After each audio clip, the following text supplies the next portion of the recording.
तो दोस्तों स्वागत है आपका हमारे चैनल दक्ष अग्निहोत्री में। मैं हूं नवनीत, ये है दक्ष। हम रखेंगे अपना पक्ष। तो दोस्तों आज आपके सामने अपनी दूसरी गाड़ी यानी कि हमारी प्राइमरी व्हीकल का यानी कि हमारी पहली गाड़ी मतलब जो मेन गाड़ी है उसका हम ऑनरशिप रिव्यू लेके आ गए हैं। अभी थोड़े दिन पहले हमारी सेकेंडरी कार का i10 नियोस का अपने ऑनरशिप रिव्यू देखा लॉन्ग टर्म।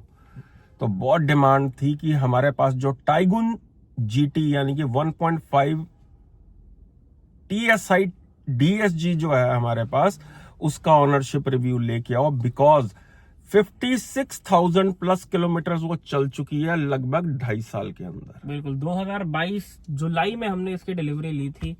लगभग 2.5 साल से भी थोड़ा ऊपर ही हो गया। 2.5 साल 1 महीना हो गया। तो कैसा हमारा सफर रहा इस गाड़ी के साथ 2.5 सालों में, 56,000 किलोमीटर में। इसको मैं लॉन्ग टर्म ही बोल लूंगा, 56,000 बहुत होता है यार। तो कैसा हमारा एक्सपीरियंस रहा है, हम सारी चीजें शुरू करेंगे। पॉजिटिव्स बताएंगे, नेगेटिव्स बताएंगे, कंक्लूड सा करेंगे कि हमारा डिसीजन कैसा रहा। एंड अगर आप भी ये गाड़ी प्लान कर रहे हो या इस सेगमेंट की कोई और गाड़ी प्लान कर रहे हो, ये आपके कंसिडरेशन में है, तो क्या आपको ये लेनी चाहिए, देखनी चाहिए, किसको देखनी चाहिए, किसको नहीं, सारी बातें करेंगे। यानी कि किस बायर के लिए है ये गाड़ी। तो दोस्तों शुरू करते हैं इस गाड़ी के पॉजिटिव से।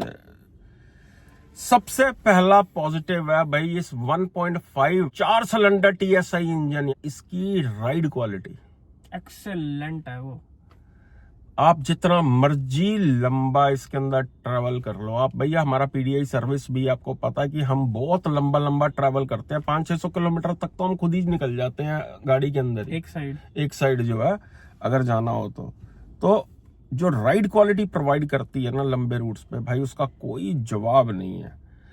इंजन परफॉर्मेंस इसकी चुम्मेश्वर है भाई, थकता ही नहीं इंजन। 1000-1500 किलोमीटर वापस होके आ जाओ, इंजन वैसे ही करंट दे रहा होता है जैसे अभी निकला ही है। दूसरा दोस्तों, लॉन्ग रूट पे जो इस गियर बॉक्स की शिफ्टिंग है, ओवरटेक लेते हुए या आपको पिकअप लेनी है गाड़ी की, जिस हिसाब से ये गियर बॉक्स शिफ्टिंग करता है भैया, मुझे तो याद भी नहीं रहता कि इसके अंदर पेडल शिफ्टर भी है। नीड ही नहीं पड़ती है इसके अंदर पेडल शिफ्टर की। आज तक कभी यूज ही नहीं करे, एक आधी बार करेंगे फन लेने के लिए, देखने के लिए कि क्या सा मजा आता चलाएं, अदरवाइज नीड ही नहीं है। इसका पेडल ही जो है, एक्सीलेटर पेडल ही जो है वही सब कुछ कर देता है। यानी कि दोस्तों जो प्रीमियमनेस फील होती है वो ड्यू टू इंजन, इसका सस्पेंशन सेटअप हाई स्पीड के हिसाब से, इसकी चेसी जो है गाड़ी की है वो आपको प्रोवाइड करती है एक अच्छी राइड क्वालिटी, एक कॉन्फिडेंस कि आप हाईवे पे लॉन्ग रूट कर सकते हो, कोई समस्या नहीं आती, ना कभी डर लगता आपको, ना कोई थकावट किसी भी स्पीड पे। इवन लंबे रूट्स में बहुत बारी, कई बारी जो है हम हायर स्पीड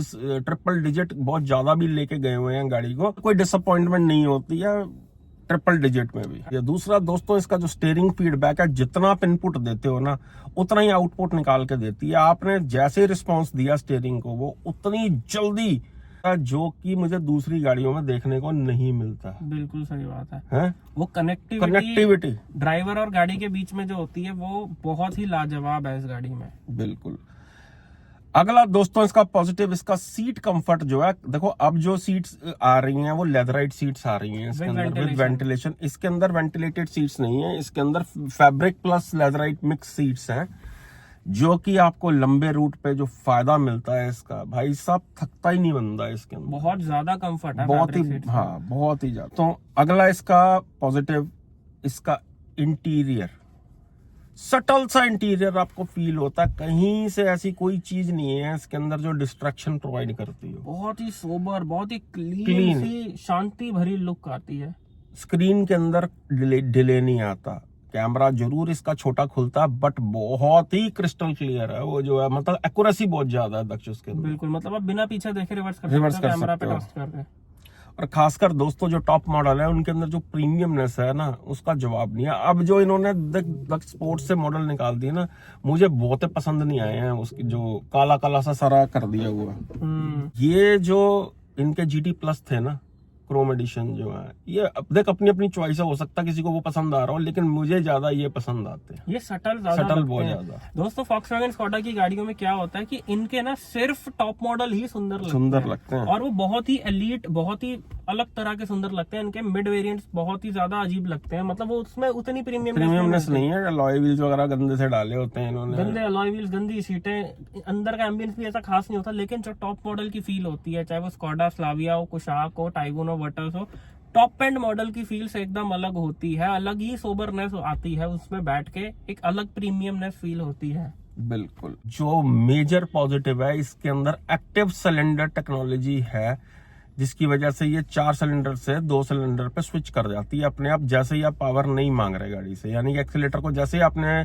स्टिल किया वो सिलेंडर मोड ऑन हो जाते हैं। उस वजह से इसकी माइलेज बहुत ही लाजवाब आती है। सिटी के अंदर बम्पर टू बम्पर ट्रैफिक में भी ये 10-11 की माइलेज निकाल देती है कि घंटों का जाम लगा हुआ। और अगर लॉन्ग रूट है आपका तो 12, 14, 15 बहुत इजीली सिटी में निकाल देती है लंबे रूट के ऊपर। और निकालते हैं, हम चलाते हैं यार 56,000 किलोमीटर में, हमसे ज्यादा किसको पता है इसकी माइलेज का। कंपनी भी बता नहीं सकती इस चीज के बारे में, जो यूजर बता सकता है। बिल्कुल सही बात, ठीक है। और लॉन्ग रूट पे दोस्तों आपके अपने हाथ में है, आप क्या माइलेज लो। जितनी मर्जी तेज चला लो, 13-14 ये फिर भी निकाल के देगी आपको माइलेज। लेकिन अगर आप तमीज से चला रहे हो तो भैया ये एक टैंक में 900 से 1000 किलोमीटर ट्रेवल कर जाती है। ये देखो प्रूफ दिखा रहे हैं आपको जो है। हमने दिल्ली से लखनऊ अप डाउन करा था, 1000 प्लस किलोमीटर था एंड लगभग 5800 रुपए का तेल लगा था। 5800 जो हमने टैंक टू टैंक कैलकुलेट करा था, बिल्कुल 5800 का तेल लगा था। और एक मैं बात और बोलूंगा, जो इसकी MID माइलेज शो करती है वो क्लोज टू एक्यूरेट होती है। मतलब आप ऑलमोस्ट 500-600 किलोमीटर के ट्रिप के बाद भी अगर कैलकुलेट करोगे तो जो रियल वर्ल्ड माइलेज और जो MID पे शो हो रही है उसमें बहुत ज्यादा एक्यूरेसी देखने को मिलेगी।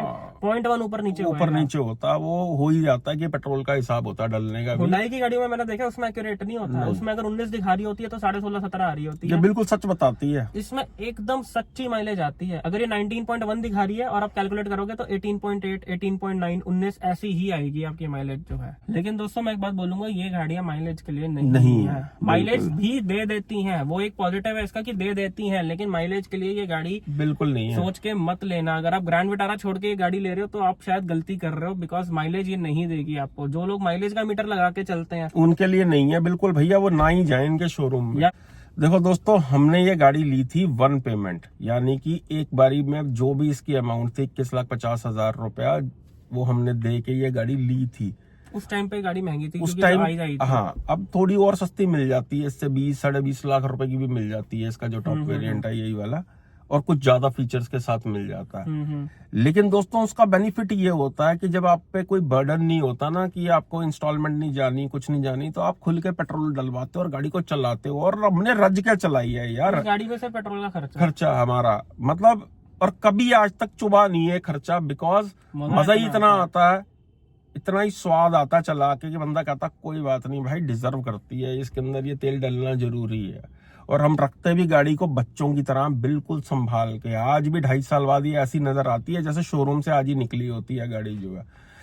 इतनी नीट एंड क्लीन रखी जाती है, कभी भी इसके अंदर से नई गाड़ी वाली वो फील गई नहीं है अभी तक। मैं बात बोलूंगा, काफी लोग क्रिटिसाइज करते हैं कि इसके इंटीरियर में प्लास्टिक आता है, सॉफ्ट टच नहीं आता है दोस्तों। लेकिन मैं एक बात बोलूंगा, 2.5 साल बाद भी आज भी इस गाड़ी में बैठ के कहीं से प्लास्टिक की स्मेल नहीं आती है। आज भी इसमें वही स्मेल आती है जो एक ब्रांड न्यू कार में फील बहुत अच्छी है प्लास्टिक की, जो फ्रेग्रेंस आती है वही इसमें आती है। दोस्तों नेगेटिव भी हैं गाड़ी के अंदर, कई सारे नेगेटिव में उसके हम बारे में बात करेंगे, लेकिन इसके पॉजिटिव ऐसे हैं जो आपको पहले बताने जरूरी है। बिल्कुल, कि जो इसकी इंटीरियर की क्वालिटी है, जरूर दक्षिणा जैसे बोला प्लास्टिक की है, कुछ मटेरियल, सिलेक्शन ऑफ मटेरियल और अच्छा किया जा सकता था, लेकिन हाँ भाई इतना बढ़िया अगर आपको इंजन ऐसी ड्राइव क्वालिटी मिल रही है और हर चीज अगर और भी प्रीमियम हो जाएगी तो कीमत भी बढ़ जाएगी गाड़ी की। बिल्कुल सही बात है। तो डैशबोर्ड पे अगर सॉफ्ट टच दे भी दिया तो कोई सर थोड़ी मारना, डैशबोर्ड पे हाथ कौन लगाता है। बिल्कुल। बस ये है कि प्लास्टिक है तो वो स्मेल नहीं करना चाहिए, एटलीस्ट इतना होना चाहिए, और वो इसमें 2.5-3 साल में अभी तक नजर नहीं आया है।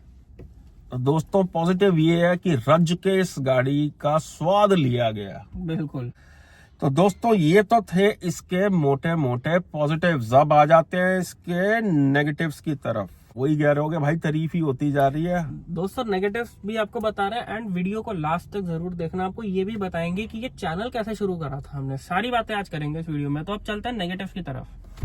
तो पहले चैनल ही बता दे भाई, तू कैसे शुरू किया था। तो दोस्तों इससे पहले नेगेटिव्स बताएं, भाई हम आपको बताते हैं कि चैनल की शुरुआत इस चैनल की शुरुआत जो आप देख रहे हो, इसकी शुरुआत कैसे हुई थी। दोस्तों इस चैनल की शुरुआत ऐसे हुई थी कि जब हमने पहली बार Volkswagen की गाड़ी ली थी 2021 अगस्त में, हमने पोलो ली थी 1 लीटर TSI मैनुअल। Volkswagen को लेने के बाद हमें पता चला कि भाई गाड़ी चीज क्या होती है। हाँ, इतनी गाड़ियां रखने के बाद, इतनी गाड़ियां हमने ओन करी हैं पिछले, खैर मैं तो तब बहुत ही छोटा था, पिछले 20 सालों की अगर हम बात करें। भाई मैं अपनी भी बात कर रहा हूँ कि 800 से लेके XUV 500, सोनाटा, एस्टीम, मतलब इतनी एसेंट, कितनी गाड़ियां रखने के बाद जब Volkswagen पे स्विच किया तो भाई असलियत में तब समझ आई कि असली ड्राइव क्वालिटी होती क्या है। अभी तो क्या चला रहे थे यार हम। मुझे भी पसंद थी यार XUV जो है, आज भी लोगों को बहुत पसंद है, लेकिन भैया जब Volkswagen चलाई ना तब समझ आया कि नहीं भाई असली ड्राइव क्वालिटी जो है ना ये है। हमने टोयोटा की गाड़ियां भी चलाई हैं, होंडा भी चलाई थी, सब चलाया था, लेकिन ये साला नशे ही कुछ और है। बाहर कितनी चलाई है, बाहर कितनी चलाई है इंटरनेशनली, मैंने जो है बाहर की कंट्रीज के अंदर, लेकिन जब Volkswagen की गाड़ी चलाई, गाड़ियों का शौक तो था दोस्तों, तभी गाड़ियां इतनी ओन करी है, लेकिन गाड़ियों का असली मतलब ही नहीं पता था कि भाई गाड़ी होती क्या है, गाड़ियों का असली मतलब क्या है। इन गाड़ियों ने हमें सिखाया कि गाड़ियां होती क्या है, ड्राइव क्वालिटी क्या होती है। वहां से जो हमें क्रेज गाड़ियों का पड़ा, वो फिर शौक करते करते करते करते जो है इस चैनल में कन्वर्ट हो गया। और ऐसे इसकी शुरुआत हुई थी दोस्तों चैनल की, इस गाड़ी के थ्रू, Volkswagen के थ्रू। अब चलते हैं नेगेटिव्स की तरफ। तो दोस्तों इस गाड़ी का पहला सबसे मेजर नेगेटिव कि कुछ ना कुछ रैटलिंग नॉइस इसके अंदर आती ही रहती है। प्रीमियमनेस का कचरा कर देती है वो रैटलिंग नॉइस जो है।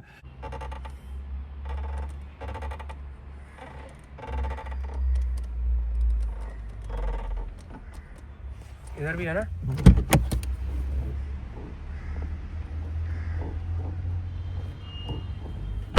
सारे दरवाजों, कभी दरवाजों में से आती रहेगी भाई, उसके अंदर स्प्रे ही मारते रहते हैं तब भी आवाज आती ही रहती है जो है। तो ये तो देखो ऑब्वियस है, बिकॉज यही तो इन्होंने इंडियनाइज करा। हाँ, तो इंडियनाइज करने से ये नुकसान तो हुआ कि दरवाजों से चूं चूं चूं चूं की आवाजें तो गई नहीं है। देखो दोस्तों, इंडियनाइज करने का मतलब बेकार नहीं होता। इंडिया में 2 रुपए की चीज भी बनती है, 20,000 की चीज भी बनती है, लेकिन आपने मटेरियल किस टाइप का लगाया हुआ है वो डिपेंड करता है। इंडिया में तो भाई मारुति भी बन रही है, मर्सिडीज भी बन रही है, ऑडी भी बन रही है, लेकिन आप क्या माल लगा रहे हो उस पर डिपेंड करता है। तो वो माल इन्होंने थोड़ा पैसा बचाने के लिए हल्का माल लगा रखा है, इसलिए वो आवाजें आती है। डैशबोर्ड में से अभी तक कोई रैटलिंग नॉइज नहीं आती, ना इसके एसी वेंट्स में से, ना सनरूफ में से, ना किसी चीज में। बस यही है, डोर्स में से आती है, विंडोज में से आती है। हाँ, इसके जो शीशे हैं, मैंने एक चीज नोटिस करी है कि ये जो शीशे हैं इसके चारों बड़े पतले क्वालिटी के लगा रखे हैं। इवन अगर आप शीशा थोड़ा सा खोल के, दरवाजा खोल के बंद करोगे तो कांच हिलने की आवाज आएगी। इतने हल्के क्वालिटी के शीशे लगा रखे हैं, पतले पतले, और उनको ऊपर नीचे भी करो तो भी ना एक अजीब सी आवाज आती है, रफ सी आवाज आती है। अगला दोस्तों इसका जो नेगेटिव है वो ये है कि ये प्रॉपर 5 सीटर कार नहीं है। हाँ बिल्कुल, 5 सीटर ये गाड़ी नहीं है। अगर आप 4 लोगों का सोच के ले रहे हो तो पीछे आगे से ज्यादा कंफर्ट है 2 लोगों के लिए। लेकिन अगर आप 5 लोग ट्रैवल करते हो लंबा, जैसे हम शुरू में बता रहे थे कि हम 1000 किलोमीटर निकल जाते हैं, यहाँ निकल जाता है, तो हम 4 लोग जाते हैं। लेकिन अगर आप 5 लोग जा रहे हो तो it is a big problem for you, because 5वां बंदा इसमें कंफर्टेबली नहीं बैठ सकता। 5 लोगों के लिए ये गाड़ियां नहीं है। अगर हम अपनी यूजेज की बात करें तो हम 80% 1 या 2 बंदे ट्रैवल करते हैं, फैमिली भी हमारी 4 की है, तो हमें वो इशू नहीं आता। लेकिन अगर आपकी वो प्रायोरिटी है तो आपको इशू नहीं, बहुत बड़ा इशू आ सकता है। 5 लोगों के हिसाब से ही सोच के मत लेना। अगला दोस्तों इसका नेगेटिव जो कंपनी ने इसके अंदर प्रोफाइल डाला हुआ है 205 55 R17 91H, जो कि बहुत ज्यादा मतलब बेटर क्वालिटी के टायर कंपनी कोई भी नहीं बना रही है उसको। ज्यादा से ज्यादा वो अपोलो में आ रहा है, जेके में आ रहा है, सीएट में आ रहा है, गुडियर के अंदर MRF में आ रहा है। अब जाके ब्रिजस्टोन ने वो प्रोफाइल निकाला है अक्टूबर 2024 में, मेरे ख्याल अब जाके ब्रिजस्टोन ने इस प्रोफाइल में जो है टायर निकाला है। अदरवाइज किसी कंपनी में ये जो है प्रोफाइल आ ही नहीं रहा था। तो हमने अभी लगभग 55,000 चलने के बाद अब हमने इसको अपग्रेड किया ब्रिजस्टोन के अंदर। बहुत टेस्टिंग के बाद एक प्रोफाइल सेट होती है, तो अपने हिसाब से छेड़छाड़ करके प्रोफाइल चेंज मत करवाया करो। अगला दोस्तों इसका नेगेटिव, इसकी हेडलाइट का थ्रो बहुत ज्यादा बढ़िया नहीं है। प्रोजेक्टर सेटअप लगा हुआ है इसके अंदर LED, लेकिन फिर भी वो डबल प्रोजेक्टर होता, एक डमी दे रखी है एक, जो है इन्होंने बहुत ही घटियापन कर रखा है, जिस चीज के लिए गुस्सा आता है मुझे बहुत ज्यादा। हेडलाइट अगर रोड बिल्कुल खाली है, उस तरफ से सामने से कोई नहीं आ रहा तो दिखता है, अदरवाइज विजिबिलिटी कहीं ना कहीं रात को मुश्किल होती है टॉप मॉडल होने के बावजूद। दूसरा, इसके DRL बहुत जल्दी जो है वो येलो पड़ गए। इसके जो है लगभग 1 साल हो चुका उसको येलो हुए, अब चेंज करवाएंगे इसकी हेडलाइट्स जो है वो वारंटी में चेंज हो जाएंगे, लेकिन येलो हो चुकी है। दोस्तों अगला इसमें नेगेटिव जो है वो नेगेटिव नहीं है, वो मैं कहूंगा इसका या किसी भी टर्बो इंजन का बिहेवियर है जो कि लेने वाले बंदे को ज्यादा ध्यान रखना पड़ता है। एंड वो ये है कि ये गाड़ी चाहे इसकी 1 लीटर हो, चाहे 1.5 हो, या इवन किसी भी और कंपनी की टर्बो गाड़ियां होती हैं, चाहे हुंडई की हो या किसी भी कंपनी की हो, आफ्टर एवरी 4-5,000 किलोमीटर ये इंजन ऑयल बर्न करती है। मतलब अगर आप 5,000 किलोमीटर के बाद इंजन ऑयल लेवल चेक करोगे तो आपको कम देखने को मिलेगा। तो ये चीज आपको बहुत ज्यादा ध्यान रखनी है कि इंजन ऑयल बर्न होता है, आपको खुद से ध्यान रखना है इस चीज का। देखो भाई, हम तो अपनी गाड़ी का बच्चों की तरह ध्यान रखते हैं, बहुत ज्यादा केयर करके रखते हैं, एक एक चीज इसकी नाप तोल के रखते हैं, इसलिए हमें तो ये नेगेटिव नहीं लगता। बिल्कुल हमें नहीं लगता। फिल्टर भी इसके हम खुद से साफ करवाते रहते हैं, जब भी सर्विस सेंटर जाएंगे वॉशिंग का पूरा ध्यान रखा जाता है, नीट एंड क्लीन रखी जाती है गाड़ी, क्योंकि हमारी गाड़ी चलनी है। और यार इश्क मोहब्बत प्यार है यार गाड़ियों से, तभी ये चैनल भी बनाया हुआ है हमने। गाड़ी का मतलब, कार का मतलब प्यार होता है भाई।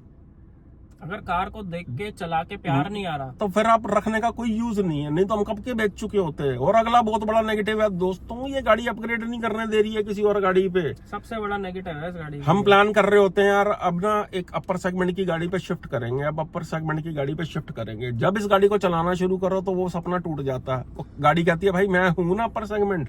मतलब कहने का मतलब ये है कि इन गाड़ियों के बाद कोई और गाड़ी पे आप अपग्रेड कर ही नहीं पाओगे। मतलब हम खुद फंस गए हैं, कोई और गाड़ी समझ ही नहीं आती है। दोस्तों क्या होता है, आज अगर हमको अपग्रेड करनी है तो हम क्या प्लान करते हैं इसी कंपनी की टिगवान या ऑडी की Q3, मतलब 50-60 लाख से अच्छी कोई गाड़ी है ही नहीं इसके बाद अपग्रेड करने के लिए। मतलब 40-50 लाख 55 लाख पे आपको पहुंचना पड़ता है, क्योंकि ये उसके नीचे कोई गाड़ी है ही नहीं ऐसी जो इसको मैच कर पाती हो। नहीं तो होता क्या दोस्तों, हमारा काम ही गाड़ियों का, पूरा दिन कंसल्टेंसी देते हैं गाड़ियों की, रोज 36 तरह की गाड़ियां हम चला रहे होते हैं, तो भैया मन जो है ना वो रुकता नहीं है आसानी से एक भी जगह। और ये हमें भी फील होता है कि आज की डेट में हमारा मन बहुत करता है कि यार 2.5 साल हो गए, अब कुछ नया लेते हैं, लेकिन कुछ नए में है ही नहीं।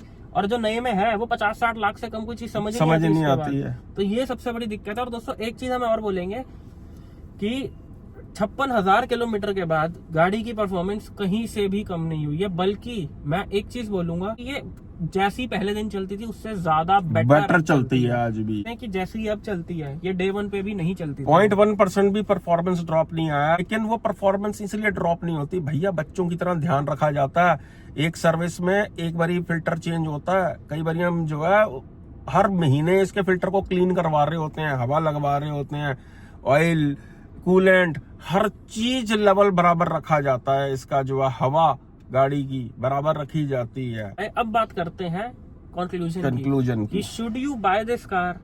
देखो ये गाड़ी उनको देखनी चाहिए जो जिनको एक शौक पूरा करना है अपना, गाड़ी जिनको है कि यार मैं अभी 50 लाख की BMW मर्सिडीज तो नहीं खरीद सकता, लेकिन मैं 20 लाख रुपए अगर खर्च कर सकता हूँ तो मुझे वही वाला स्वाद चाहिए। बिल्कुल स्वाद आपको मिलेगा वही वाला। क्योंकि दोस्तों मैंने शायद पहले भी अपनी वीडियोस में ये बात बोल रखी है, मैं फिर से बोल रहा हूँ कि Volkswagen जो है वो हुंडई का कंपटीशन नहीं है। इससे क्रेटा से मत कंपेयर करो कि फीचर्स उसमें ज्यादा है, वरना में ज्यादा फीचर है वर्सेस से। Volkswagen BMW ऑडी का अफोर्डेबल ऑल्टरनेटिव है कि अगर आप 60 लाख रुपए नहीं खर्च सकते तो आप 20-22 लाख रुपए में वो स्वाद ले लो। ये उन पर्पस की गाड़ियां हैं, इनको क्रेटा से कंपेयर करना या किसी और गाड़ी से कंपेयर करना मेरी नजर में बेवकूफी है। बिल्कुल, ये उन गाड़ियों के अफोर्डेबल ऑल्टरनेटिव है। तो अगर आपको राइड क्वालिटी का मजा चाहिए, आपको चलाने में वो फील चाहिए, देखो हुंडई की गाड़ियां मेरे हिसाब से देखने में ऑडी जैसी लगती हैं, ये चलने में ऑडी जैसी चलती है, और ये गाड़ियां चलने में ऑडी जैसी हैं। वो देखने में ऑडी जैसी हैं, चलने में ऑडी जैसी हैं। तो ये अब आपको डिसाइड करना है। अगर आपको वो राइड क्वालिटी चाहिए, वो ड्राइव चाहिए, वो स्टेबिलिटी चाहिए, आपके लिए पेट्रोल इतना मैटर नहीं करता। बिल्कुल, माइलेज देती है लेकिन माइलेज के लिए नहीं बनी है गाड़ी। माइलेज दे देती है लेकिन प्यार से चलाओगे भाई, प्यार से चलाने वाला बंदा नहीं लेता ऐसी गाड़ी को। ऐसी गाड़ी पंजा नापने वाला ही बंदा लेता जो है। दूसरा दोस्तों एक चीज आपको मैं और बोलना चाहूंगा कि आप ये भी जानना चाह रहे होगे कि अगर 2.5 साल में चलाई है तो ऑनरशिप कॉस्ट क्या आई है इसकी, जो इसके मेंटेनेंस का क्या खर्चा आया। देखो ये बात बहुत मेंटेनेंस जो है वो भी सारे जानना चाहते होंगे। अब लास्ट तक देखोगे तभी पता चलेगी भैया बात ये मेंटेनेंस कॉस्ट क्या आई है। देखो हमारे पास 4 साल का फ्री पैकेज था इसका, 6 साल की एक्सटेंडेड वारंटी है, मतलब 1.5 लाख किलोमीटर तक कवर्ड है ये। 4 साल के अंदर सर्विस पे तो 1 रुपया नहीं लगा इसका, अभी तक 1 रुपया नहीं लगा। हाँ, जहां खर्चा आया एक बार ये अलाइनमेंट बैलेंसिंग का खर्चा आया है इसका, जो करवाई है हमने, टायर आगे से पीछे, पीछे से आगे कराया, अलाइनमेंट बैलेंसिंग कराई है।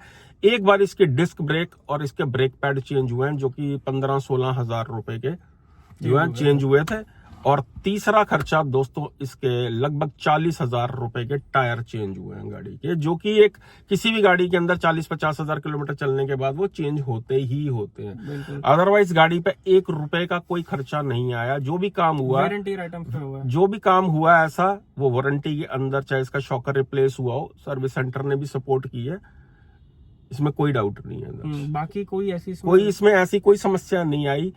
यार हम तो इतने बड़े कीड़े हैं इस लाइन के ना भाई, सीधी सीधी बात, जरा सी चूं की आवाज भी आती है तो सर्विस सेंटर पहुंच जाते हैं। गाड़ी के साथ होता है प्यार, जैसे बच्चे की किलकारी की आवाज सुन के ही ना, चीख की आवाज सुन के बंदा डॉक्टर के पास ले जाता है ना उसको आधी रात को, तो इसी हिसाब से हम गाड़ी को रखते हैं। आधी से ज्यादा तो हमने खुद ही मेंटेन कर रखी है। और बाकी कोई अगर कमी पेशी आती है ना भैया, तो वो सर्विस सेंटर बैठा हुआ वो भी पूरा ध्यान रखते हैं, उन्हें पता हमारी गाड़ी है। और दूसरी चीज दोस्तों, हमारी गाड़ी है इसलिए अच्छी नहीं है, ये अच्छी गाड़ी है इसीलिए हमारे पास है। तो यही थी आज की वीडियो। आई होप वीडियो आपको बहुत पसंद आया हो। लेकिन अगर भी आपकी कोई कंफ्यूजन है अभी भी कि मैं टाइगोन लूं, मैं कुशाक लूं, मैं स्लाविया लूं, मैं वर्टस लूं, मैं वर्ना लूं, मैं सिटी लूं, मैं ये लूं, मैं वो लूं, मैं ब्रेजा लूं, नेक्सॉन लूं, किसी भी सेगमेंट में किसी भी टाइप की कंफ्यूजन है, नहीं समझ आ रहा, तो ये नीचे हमारा व्हाट्सएप नंबर बना आ रहा है, हमें व्हाट्सएप पे मैसेज कर सकते हो, कॉल कंसल्टेंसी ले सकते हो। एंड अगर अपनी हाल फिलहाल में किसी गाड़ी का डिलीवरी है, उसकी PDI करवाना चाहते हो, तो उसके लिए भी जो है आप इस नंबर पे मैसेज कर सकते हैं। भाई साहब PDI है बहुत जरूरी फैक्टर। और अगर प्री डिलीवरी इंस्पेक्शन यानी कि नई गाड़ी लेने से पहले उसकी जांच और पड़ताल करनी बहुत ज्यादा जरूरी हो जाती है। चाहे ले लो फॉक्सवैगन, चाहे ले लो टाटा, चाहे ले लो मारुति, हुंडई, MG, कोई भी गाड़ी ले लो भैया, कोई दूध का धुला नहीं है। भाई अपना पैसा दे के ले रहे हो, फ्री में थोड़ी मिल रहा है। हाँ, तो गाड़ी चेक करा के लेनी है और एक्सपर्ट से चेक करानी है। ये ना हो कि कोई बैग टांग के आ जाए और कहे जी भैया मैं आपकी गाड़ी मीटर लगा के चेक करूंगा। ये चेक नहीं होती ऐसे गाड़ियां, गाड़ी चेक होती है तजुर्बे से, कॉन्फिडेंस से। हजारों गाड़ियां जिसने चेक की हुई हैं वही चेक कर सकता भैया, जिसने वो गाड़ियां चलाई हुई हैं। जिन्होंने गाड़ी नहीं चलाई वो गाड़ी नहीं चेक कर सकते। क्योंकि दोस्तों हमारे पास भी 145 लोग हैं PDI के, एंड हमें पता होता है कि कितना काम लोग कर सकते हैं। बिल्कुल, गाड़ी चेक करने के लिए कॉन्फिडेंस चाहिए। चाहे कोई जितना भी बड़ा मैकेनिक हो एरिया का, वो कभी शोरूम में भी नहीं गया होता नई गाड़ी के। बिल्कुल चेक करने के लिए शोरूम की चकाचौंध देख के अच्छे खासे लोगों के हाथ कांप जाते हैं। एक कस्टमर शोरूम की चकाचौंध देख के घबरा जाता है, तो वो लोग कैसे चेक करेंगे गाड़ी? ये कॉन्फिडेंस का काम है कि भैया उन्हीं के शेयर की गुफा में घुस के शेयर को चेक करना। तो भैया ऐसे शेयर ही चेक कर सकते हैं। ये नंबर आ रहा है, अगर आप हमें बुलाना चाहो तो ऑन डिमांड हम ऑल इंडिया में भी आ जाते हैं। दिल्ली NCR में हम खुद भी एक्टिव हैं, और ऑल इंडिया में हमारे पास बहुत से एरियाज के अंदर 145 लोगों प्लस जो है टीम है। और लास्ट जाते जाते आपको एक और बात बोल देते हैं, इसलिए मत ले लेना फॉक्सवैगन कि भैया ये लोग चला रहे हैं गाड़ी तो बढ़िया ही होगी। हो सकता है आपकी प्रायोरिटी अलग हो गाड़ी लेने के लिए, हो सकता है आपकी नीड्स कुछ और हो, अच्छी है इसलिए हमने रखी है, लेकिन क्या ये गाड़ी आपके लिए सुटेबल है, उसके लिए ये आप फोन नंबर है नीचे ये आ रहा है, आप फोन पे बात करो, कंसल्टेंसी लो और डिसाइड करो कि ये गाड़ी चाहिए या कौन सी गाड़ी चाहिए। बिल्कुल। तो दोस्तों यही थी आज की वीडियो। कोई सवाल है तो कमेंट में पूछ सकते हैं। मिलते हैं नेक्स्ट वीडियो में। Love you all. चक दो कम नू शेयर कर दो दबा के। Love you.